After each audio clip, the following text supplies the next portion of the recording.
Olá, saudações a todos vocês. Eu sou Sérgio Uti, correspondente do SBT na Europa e tenho a responsabilidade, o prazer e a honra de estar aqui no Brasil, no Rio de Janeiro, que é nesse momento a capital do G20, a capital mundial da geopolítica.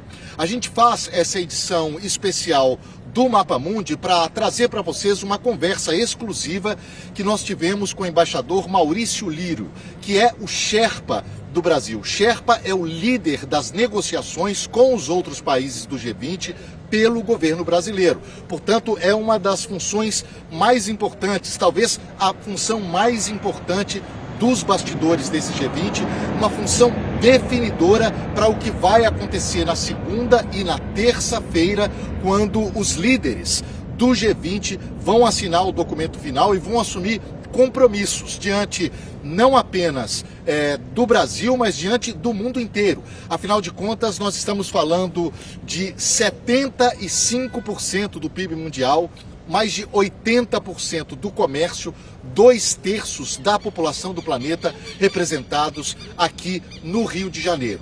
Apesar de o G20, o evento principal do G20 ser na segunda e na terça-feira, a gente gravou esse programa de uma maneira especial, de forma que você que vê depois da realização do evento vai entender um pouco mais como funciona o G20, o que é o G20, como ele pode afetar a sua vida.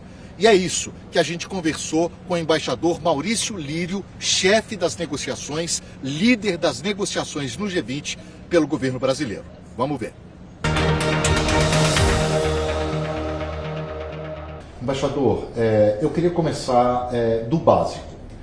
Quando o senhor vem para essa reunião, o senhor passa ali pelos taxistas, pelas pessoas que trabalham no comércio, pelas pessoas que estão trabalhando na padaria, nos restaurantes, e olha para elas, o que passa pela cabeça do senhor? Assim, como esse evento grandioso que o Brasil está sediando agora pode, de alguma forma, melhorar a vida dessas pessoas?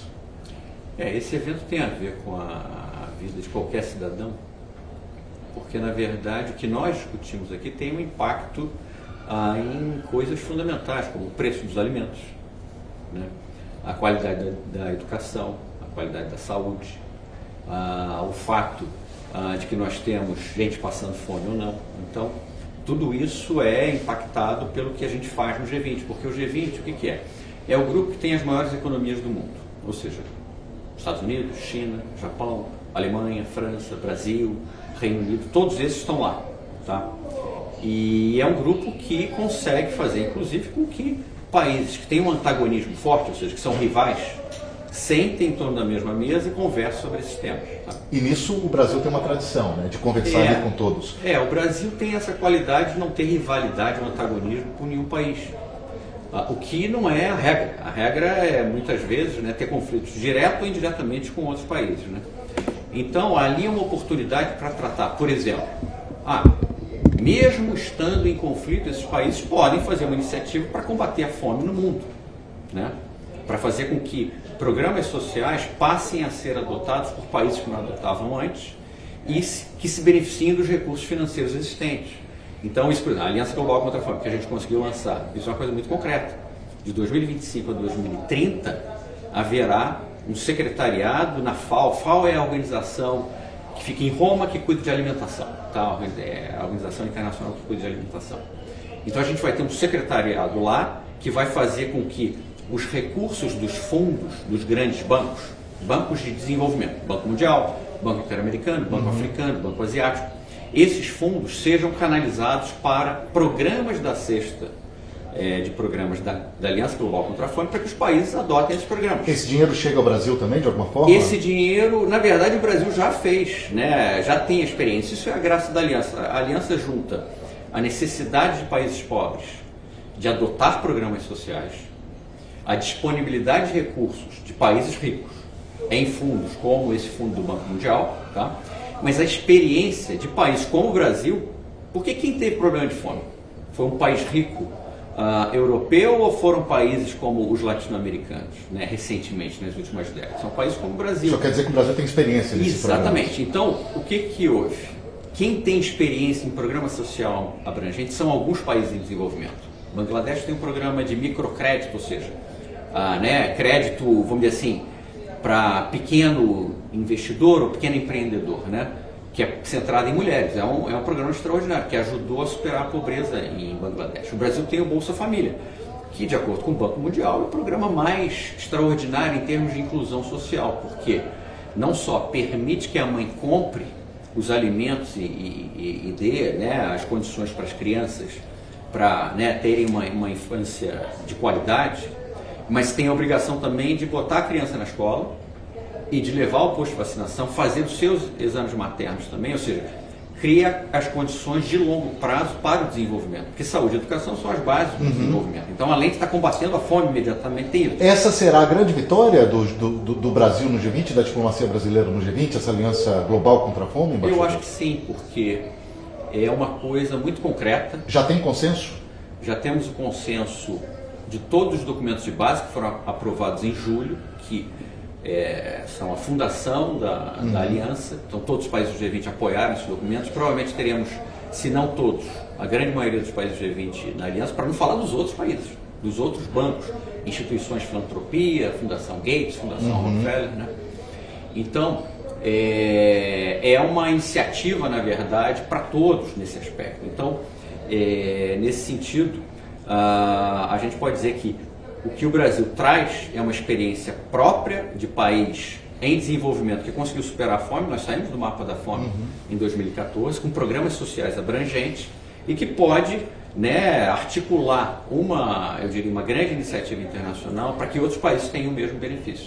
Embaixador, agora um outro ponto que o Brasil, que também está na lista de prioridades do Brasil, a questão do desenvolvimento sustentável. Outra pergunta que eu ouvi, que o senhor também deve ouvir, é a seguinte: por que o G20 está discutindo isso? Se tem uma COP no momento discutindo, aliás, no mesmo momento, discutindo essa questão. Não é um choque de agendas aí? Idealmente deveria haver uma convergência de interesses, né? Porque a COP, né, está acontecendo agora, mas nós sabemos que essa discussão do G20 também tem países de peso que podem influenciar a COP. Mas na nossa visão também, o G20 não substitui a COP. O G20 pode influenciar positivamente a COP, no sentido de dar um empurrão nas coisas. Mas mudança do clima é uma questão que envolve todos os países e, portanto, nesse aspecto também nós respeitamos a COP como o lugar para negociar, como teremos inclusive a COP no Brasil no ano que vem. Agora em Baku, no Azerbaijão, e depois será no Brasil. Então a visão nossa é que reflexões dentro do G20 podem ajudar. E trabalhos efetivos, por exemplo, a trilha de finanças do G20 fez um trabalho de otimização dos fundos climáticos, porque há muitos fundos climáticos que não estão sendo usados, que podem ser usados a partir de agora, alguns que podem ser combinados para a gente ter mais recursos. Então esse foi um dos trabalhos do G20, ou seja, há muito trabalho em relação à mudança do clima, tanto trabalho a fazer, que aquele negócio, a coexistência da COP e do G20, né, não impacta negativamente, muito pelo contrário, é uma forma de juntar forças para avançar. Agora, a grande questão, inclusive defendida pelo Brasil, é os países ricos, portanto, mais poluidores, que poluíram mais no passado, precisam contribuir um pouco mais. Estou sem disposição disso hoje, que essa é a grande questão. Olha, existe o reconhecimento de que isso é verdade. Certo, mas reconhecer uma coisa, pagar é outra. Pagar, nada. Não, eu não digo nada, né? Mas vamos lá. Esse reconhecimento foi feito no Acordo de Paris. Por isso que eu digo reconhecimento hoje. Artigo 9 diz, quem poluiu muito foram os países que tiveram uma base industrial desde o final do século XVIII, ou seja, há 200 e tantos anos. Exato, a gente está falando dos países mais ricos, isso, né? E que, portanto, por terem emitido mais, têm o compromisso de pagar. E aí tem o artigo 9 do Acordo de Paris, sendo muito técnico aqui, que diz, esses países têm que ajudar os demais a fazerem a transição energética. Por quê? Porque eles não precisaram fazer a transição energética. Usaram carvão, todos os tipos de combustíveis fósseis altamente poluentes. Agora a gente não pode fazer isso. Então como é que a gente faz a transição energética e previne, né, a mudança do clima no planeta se vocês não fizeram isso? Vocês têm que ajudar a gente a pagar. Só que na hora aí foi estabelecido essa é a grande questão. Eles estão colocando a mão no bolso? Não, foi estabelecido o valor.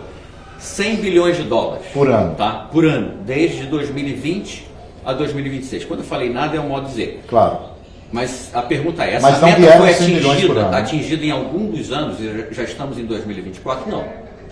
Então é aquele negócio, é muito fácil defender a mudança do clima, mas não, né, arcar. A gente consegue avançar isso aqui no Brasil? Baku está definindo, né, a COP em Baku está definindo um novo valor, que antes, né, porque Paris definiu até 2025, Baku tem que definir a partir de 2026. E idealmente tem que ser muito mais do que esse valor, porque a necessidade em termos de recursos para a mudança do clima... Mas você sente disposição, porque uma coisa, como o senhor disse, é acordar, ok, concordamos. Outra coisa é pagar, né? Colocar a mão no bolso e colocar esses recursos para países em desenvolvimento e países mais pobres. Você sente disposição disso, dos países mais ricos? Muito aquém do que seria necessário. A disposição existe para fazer avançar a agenda de mudança do clima no sistema internacional, mas quando se trata de colocar recursos, inclusive recursos que vão ser usados em outros países, a disposição é muito insuficiente. O que me leva para outra questão, uma outra questão que é a reforma dos organismos internacionais. Em suma, a gente tem aí um grupinho muito pequeno de países que concentra muito poder, em detrimento da grande maioria do mundo, que tem pouco poder, né, comparados ali com esses países ricos e muito poderosos. Sim. Dá para mudar isso, embaixador? Porque, obviamente, é uma situação injusta, que foi desenhada ali em outro momento da humanidade, né, pós-Segunda Guerra Mundial, e hoje já não funciona mais. Eu acho que há um consenso que não funciona mais. Como há um consenso na questão do clima, mas conseguimos mudar? A gente vai conseguir avançar nisso? Porque essa é uma questão importantíssima, né? Mas isso que você falou, né, não é só uma questão de justiça de representação, quem está melhor representado, é uma questão de eficácia. A gente tem, além do problema da justiça, o fato de que essas organizações já não dão conta dos desafios globais, né? Por exemplo, a questão de mudança do clima. O que nós temos como estrutura, a Carta da ONU, por exemplo, que é a principal organização internacional, não tem a menção, a expressão meio ambiente. Então é preciso atualizar para que isso seja central na organização e na estrutura de governança global. Então isso é uma questão que para nós, né, é aquele negócio, não ter uma organização que funcione a contento, mesmo na questão da pobreza, temos ainda 150 milhões de crianças abaixo de 5 anos que sofrem de fome no mundo, 733 milhões no total, quase 1 em cada 10 pessoas no mundo sofrendo de fome. Então as organizações não estão funcionando, mas tem um dado mais essencial, que é isso. As organizações não estão funcionando uma coisa básica, isso é a atribuição principal da ONU, é prevenir a ocorrência de conflitos. Porque também há esse elemento que é muito importante. Quando se tem guerra no mundo, a tendência é diminuir ainda mais a vontade política e a disponibilidade de recursos para combater a pobreza e a mudança do clima. E eu digo isso porque a diferença de volumes é gritante. Por exemplo, um pacote de ajuda militar desses... Para a Ucrânia, só se refere? Não, eu não quero singularizar. Certo. Basta ver, eu não quero aqui entrar nos detalhes. Tende a custar, eu diria, muitas dezenas de bilhões de dólares, certo? Como os últimos que foram aprovados, né, no mundo. Tá? Para superar a fome de crianças até 5 anos, nós fizemos um estudo, encomendamos para a Aliança Global contra a Fome, o Instituto do Reino Unido, a faixa para superar por ano a fome de bebês até 5 anos está aí entre 20 e 30 bilhões de dólares. Então, se houver a aplicação dos programas sociais corretos, que são programas nacionais abrangentes, não é projetinho, né, para uma localidade apenas, são programas abrangentes nacionais. Então a escala agora, que se perde em termos de recursos quando há conflitos é imensa. Agora, não parece ao senhor um beco sem saída? Porque eu queria tocar na questão da Ucrânia, por exemplo. Quando a gente fala, obviamente, eu acho que não vai ter ninguém com mente sã que vai defender que haja uma guerra, que haja pessoas morrendo, e uma situação como a gente vê no Oriente Médio e na Ucrânia. Mas, se pararmos hoje a guerra da Ucrânia da maneira que está, com parte dos territórios ucranianos nas mãos dos russos, territórios invadidos, a gente não abre também um precedente muitíssimo perigoso daqui para frente? Paz a esse custo, vale a pena? Não. Aí eu acho que a paz tem que ser negociada com base nos princípios da Carta da ONU. Ou seja, com a devolução de territórios. Com os princípios da Carta da ONU, né? Que prega, que reconhece o território ucraniano dentro daqueles limites. Integridade territorial, isso são princípios brasileiros que o Brasil defende, são princípios basilares da política externa brasileira, né? Então, naturalmente que isso é importante. Por isso que quando nós discutimos a questão da paz, o Brasil diz, é preciso respeitar a Carta da ONU, né? Porque ali estão os princípios que embasam a solução pacífica de controvérsias também. Ou seja, não é pela força que se resolve uma disputa, né? É pela negociação, pela diplomacia. E essa tem sido uma posição tradicional do governo brasileiro. Mas é que está, a paz sempre vale a pena. Não estou dizendo que ao custo, né, de abrir mão de valores, mas entre a paz e uma paz imperfeita, né, e uma guerra que, vamos dizer assim, que ceifa a vida de tantas pessoas, às vezes um esforço, eu diria, de concessões de parte a parte vale a pena. Eu imagino que essa seja, diante das questões, essa seja uma das questões mais difíceis aí na mesa de negociação, né, para o texto final, né? A questão de conflitos é sempre a mais crítica, porque aí envolve, eu diria, questões de interesse nacional muito concretas. E também envolve, aí, do ponto de vista geopolítico, mudanças de poder que afetam a muitos países. Então, essas questões são realmente as mais difíceis. Obrigado. Embaixador, esse G20 vai entrar para a história como? Qual vai ser a história do G20 do Brasil quando a gente lembrar desse evento daqui a 5, 10 anos? Ele vai ser lembrado como? Como o G20 que ajudou a reduzir significativamente a fome no mundo, esperemos, e como um G20 que o Brasil mais uma vez trouxe a mensagem de paz para que a gente possa viver de forma mais harmônica e justamente concentrando objetivos, interesses, recursos no que interessa, combater a mudança do clima, ou seja, ter um planeta sustentável e ter todos, né, com acesso a, vamos dizer assim, não só a alimentação, mas vamos dizer assim, ao que é básico, né, e necessário ao ser humano, principalmente acesso à saúde e educação.